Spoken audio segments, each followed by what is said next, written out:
Hi, I'm Tracy Kryling here with So Fun May 2023. Thanks for watching, and I've got some really cute things this month. So we're continuing with our colors every month. This month I'm doing yellow. So let's get started.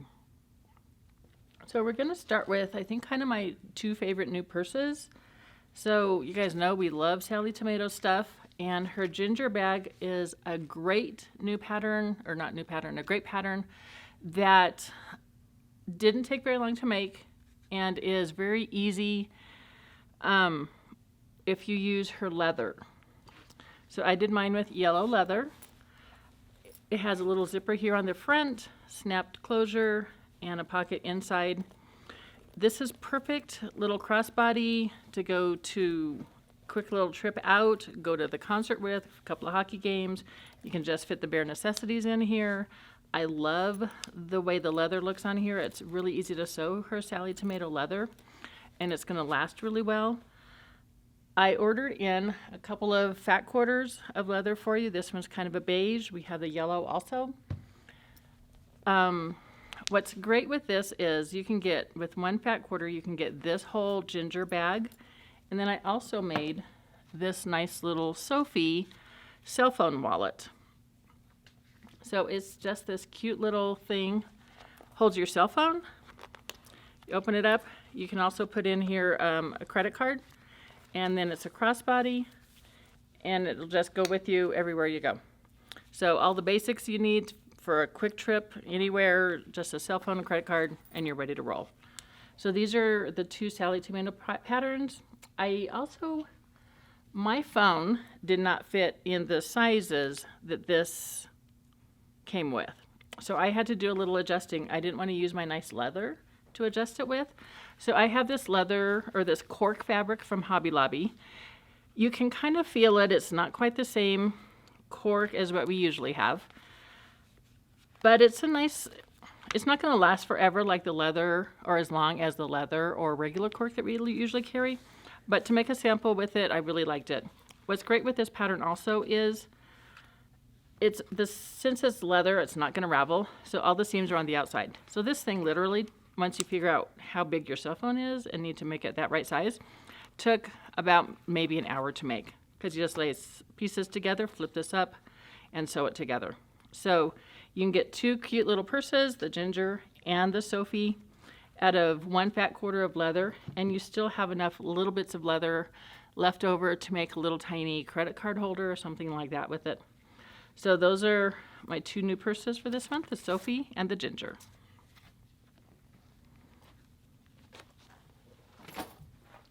Then this next project we have is the Quilt As You Go Zippered cosmetic bags. So these are by June Taylor. What's great with these is it comes with pre-printed batting. It's kind of like paper piecing. It's strictly straight onto the batting. So it's got two different sizes of bags, a small makeup case and a large makeup case. So you put your lining fabric on the back of the batting, then you start paper piecing your pieces across the front, the bottoms, the top, and then it comes with these pre-done zippers. So some of you kind of freak out about having to do zippers. What's great with these is it's kind of like binding, like doing quilt binding. So the zipper is already sewn on here. You just slide this onto the top of your bag like this, stitch across it, and then you don't have to deal with all of the pain of putting a zipper on. Basically, you're just putting binding across the top of the bag.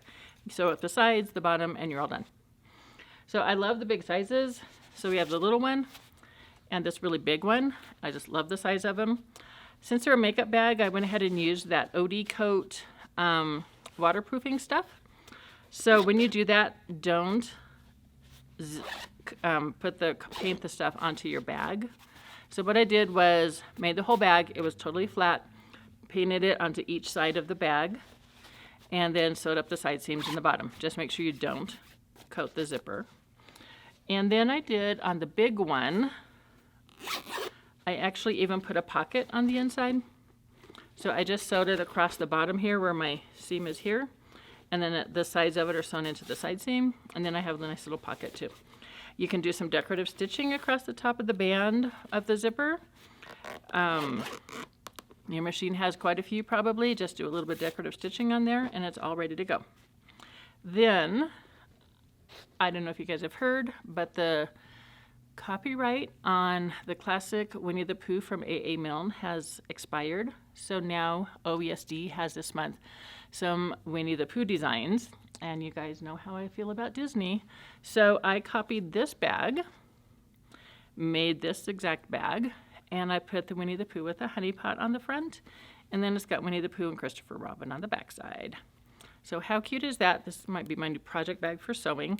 Put a couple of zippers on the inside so I can keep threads and everything contained while I'm sewing and out traveling. But I thought this was just the cutest thing, and I love these Winnie the Pooh designs. They're so cute.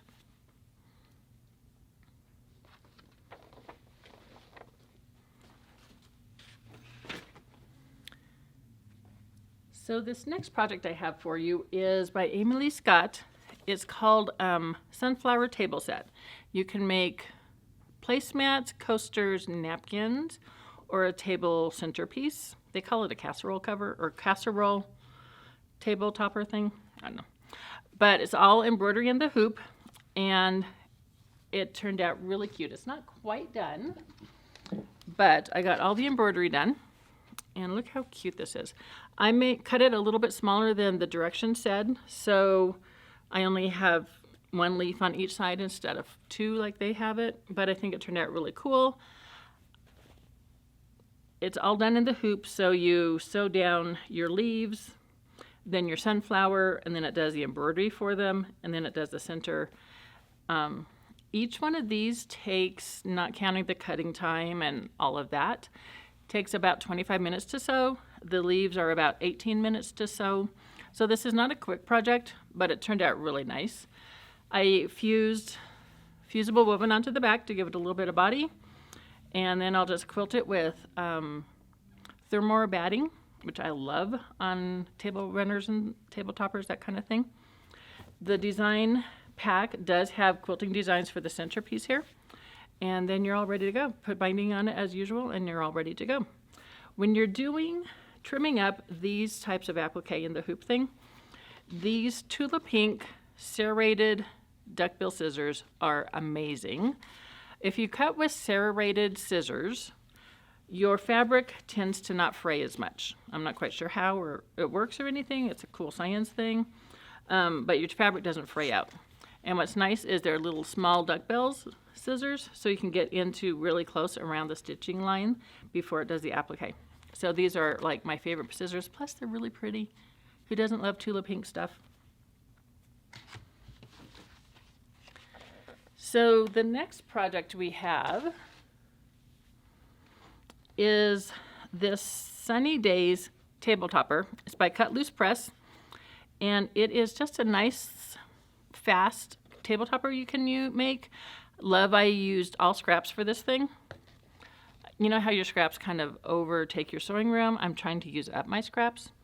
So you use a Creative Grids 15-inch ruler.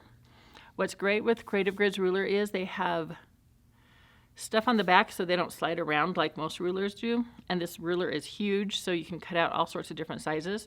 But that's how you make the sunflowers. So this is it. So it's kind of a quilt as you go thing. Also, you lay this down and then you sew this on top of it, and I just quilted in the stitch in the ditch, and did a little bit of free motion quilting here in the corner for the sunflowers, put binding on it, and you're ready to roll. So this took maybe an hour and a half to make. It was really fast and easy. Again, all scraps to get rid of all my fabrics, and that's great. I did do the binding, sewed it onto the front, flipped it over, and stitched it by hand on the back. But I love how this turned out. I need another table runner, like I need a hole in the head, but I'm definitely going to keep it. I love it. So that's one more project for you this month. That's blue and yellow. So then this next project that I have is by Grainline Studio. It is the Willow Tank Dress or Top. So I made the dress, this little guy. Remember, when you're making clothes, you don't go by the size you wear when you go shopping. You have to take your measurements and make this. So usually it's about a size 14 when I take my measurements on this thing. And Grainline Studios, I've done quite a few of their patterns. They always come out perfect. So this was a super easy thing to make. First of all, you want to trace your pattern on Swedish tracing paper and not just cut up the pattern, because you want to be able to use all those other sizes later just in case you need them. And this would be a perfect thing. It doesn't have pockets, but you could easily add pockets onto the side of the dress. To make the top, you just cut it off here. To make the dress, you add a piece on the bottom. Instead of doing that seam there, I just kind of made the whole piece together. I didn't do that seam. I just taped the patterns together when I did them, and so I don't have a seam in the bottom. And then they do just a binding around the neckline.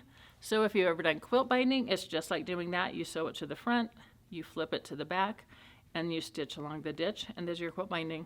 It's got a couple of darts in it, and then you're all done. So really easy to make, and it turned out really cute. I used a rayon batik, so it should be easy to wash and wear, and nice sunny springy dress, so it won't be so hot this summer, but I think it turned out really cute.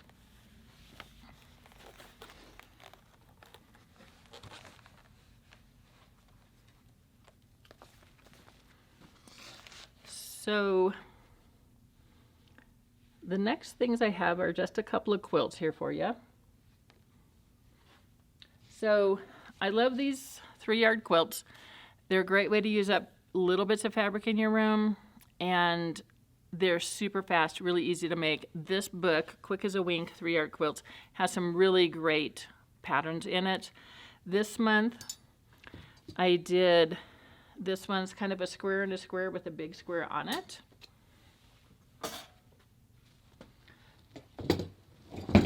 So this nice baby quilt. Usually I kind of like to have a couple of baby quilts around just in case, you know, you need a shower gift really quick. So I did that real quick. I love these. There's one on here, it's woven ribbons, and then one that's like stepping stones. So they've got some really cute patterns in here. These are super fast to make. If you're new to quilting, you can easily make one of these. Good way to get your feet into the quilting world. If you're an experienced quilter, these are great for quick baby gifts. They have directions on here to how to make them all bigger, so you can make them from baby size up to king size, all of that in between. They tell you how much fabric you need, all of it. So they're just a great way to have some really nice, easy quilts to make. And they get put together really fast. The one thing I'm not wild about is the way they do their binding. So they do it with, cut the binding a little bit thinner, you sew it to the front, flip it to the back, and it's not a double fold binding. So the double fold binding gives you a little bit more sturdiness. The binding will last longer. So I do always add a tiny bit more fabric and do it a double fold binding. But that's all I would change on here. But the quilts in here and the patterns are just quick, easy, and great to make. So this next quilt I have is called Heat Wave, and it's a Villa Rosa design. I love these patterns. You can't go wrong when the whole pattern, all the directions fit on the back of a postcard. It means it's a really fast, easy, quick quilt. So that's this quilt here. So they called it the Heat Wave. They have it kind of going from yellows to oranges to pink. I kind of wanted maybe like the sunset look. So the sun setting into the water here on the bottom. My water has a little bit of pinks and yellows and everything in it also. So the sun's just setting into the ocean. This was not that hard to make. Took a couple of evenings after work, so really quick. But I love the way it turned out. You could do all sorts of different colors. If you had some nice ombre fabrics, those would be great also. But really great, easy quilt. So this next quilt is out of this book called Beyond the Tee.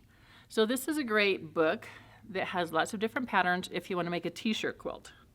I do a lot of t-shirt quilts, and there are quite a bit of different layouts in here that you can use for all sorts of different ideas. Give you some ideas on stuff. Unfortunately, I didn't have any t-shirt quilts that I could make right now with these ideas, but they have this beautiful star quilt in there. And I've always wanted to make a star quilt, so I just did it out of all of my regular cottons. Again, all of these stars are scraps.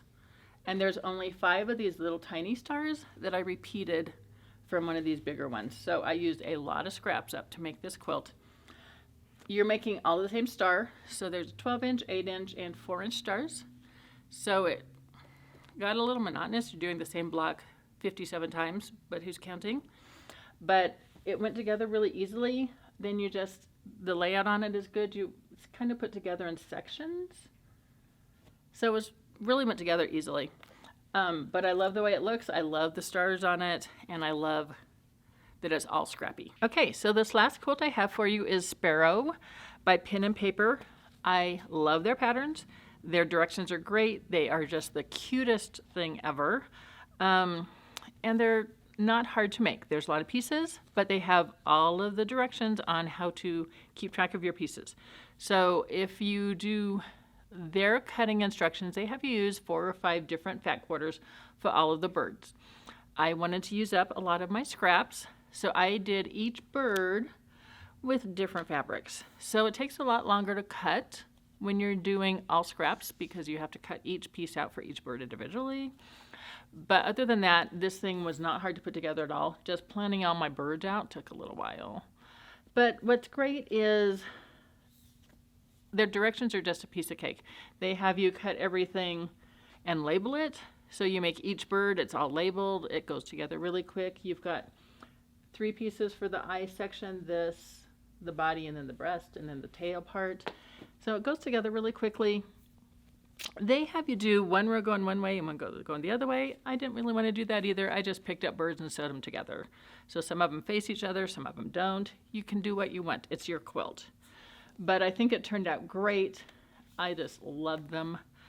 And I love the pipe binding around the bottom, around the edges. So what I did for pipe binding, you guys have seen me do it before, but you take your 2 pieces of binding fabric. The yellow piece, which is your binding part technically, is cut at 1 3/8 of an inch. Your piping part is cut at 1 5/8 of an inch. You iron it towards the yellow, your binding piece. Then you fold it in half, sew it onto the back, flip it around, then you stitch in the ditch right here. And it just gives you a little extra pop of color here on the edges. And it makes it fast because you don't have to do it by hand.